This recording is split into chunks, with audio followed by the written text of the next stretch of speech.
আসসালামু আলাইকুম, কেমন আছো বন্ধুরা? আশা করি সবাই ভালো আছো। আজকে আবারও নতুন একটা রেসিপি নিয়ে চলে এলাম তোমাদের জন্য, দেখতে থাকো। তার জন্য কী কী লাগছে, এটা পালং শাক নিয়েছি, এদিকে আছে পনির টুকরো করে রাখা, টমেটো টুকরো করে রাখা, পেঁয়াজ, এটা শুকনো লঙ্কা আর গোটা জিরে ফোড়নের জন্য, কাঁচা লঙ্কা, আদা রসুন বাটা, পালং শাক। এবার পালং শাকটাকে আমি একটু সিদ্ধ করে নেব। এদিকে একটা ডেচকিতে পানি বসিয়ে দিয়েছি, পানিটা ফুটে আসলে এতে পালং শাকগুলো দিয়ে দেবো।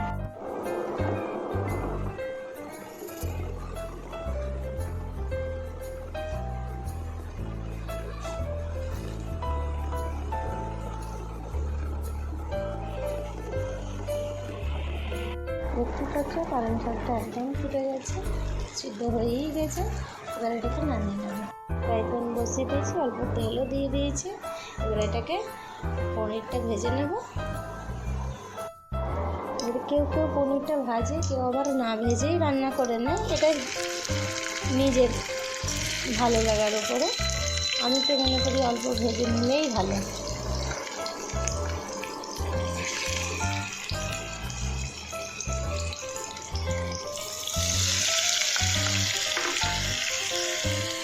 হালকা করে ভেজে নেব, ভেজে নিয়ে আবার পনিরটা ভেজে তুলে নিয়েছি। এবার এখানে ফ্রাই প্যানটা আবারও গরম করতে দিয়ে দিয়েছি। একটু দিয়ে দেবো একটু জিরে ভাজা, এই গোটা জিরে এবং শুকনো লঙ্কা, তারপরে দিয়ে দেবো পেঁয়াজ,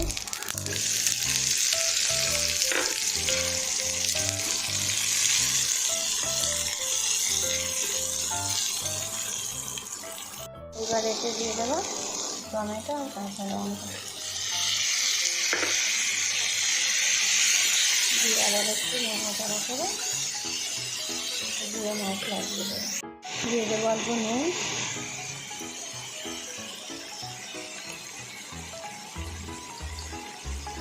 লঙ্কা গুঁড়ো হাফ চামচ, হাফ চামচ,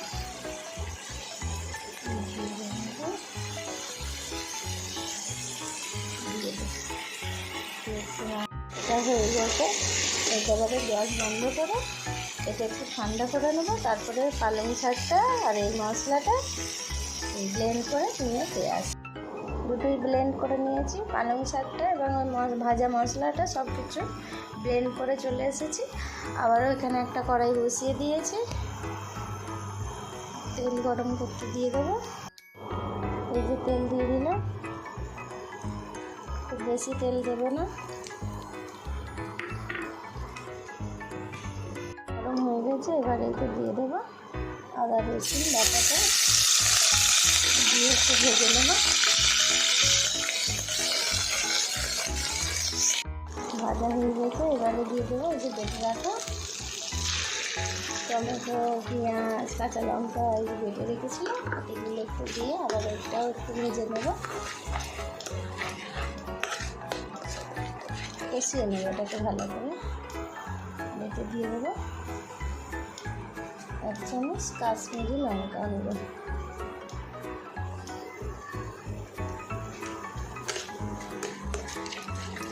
এবার এটাকে একটু কষিয়ে নিয়ে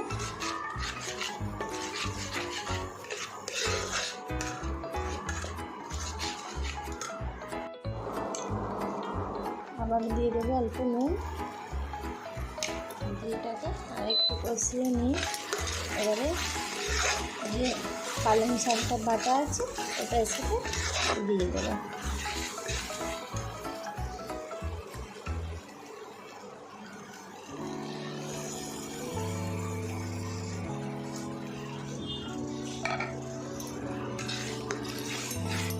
এটাকেও একটু কষিয়ে নেব।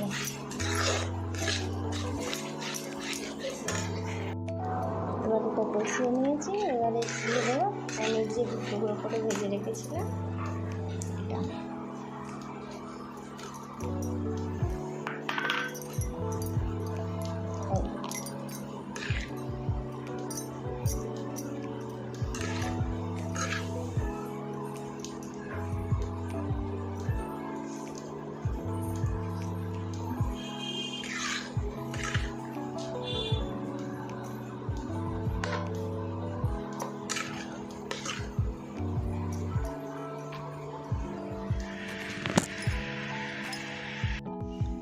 একদম হয়ে গেছে। এবার এতে অল্প গোলমরিচের গুঁড়ো আর অল্প গরম মশলা দিয়ে দেবো।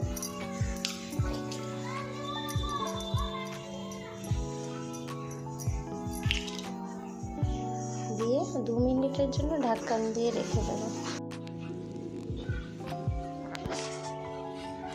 দিয়ে দেবো একটু বাটারের টুকরো, দিয়ে আবারও 2 মিনিটের জন্য ঢাকনাটা দিয়ে রেখে দেবো। তারপরে সার্ভ করে নেব। পালক পনির একদম রেডি, সার্ভ করে নিয়েছি। দেখতেই পাচ্ছ কত সুন্দর লাগছে, কালারফুল হয়েছে। এইভাবে তোমরাও বানাতে পারো, বানিয়ে দেখবে, আশা করি ভালোই লাগবে। যদি ভালো লাগে তাহলে লাইক, শেয়ার, কমেন্ট করতে ভুলবে না। আর সাহানারা কুকিং ব্লগ চ্যানেলটি সাবস্ক্রাইব করে পাশে থাকবে। আবারও নতুন কোনো রেসিপির সাথে দেখা হবে।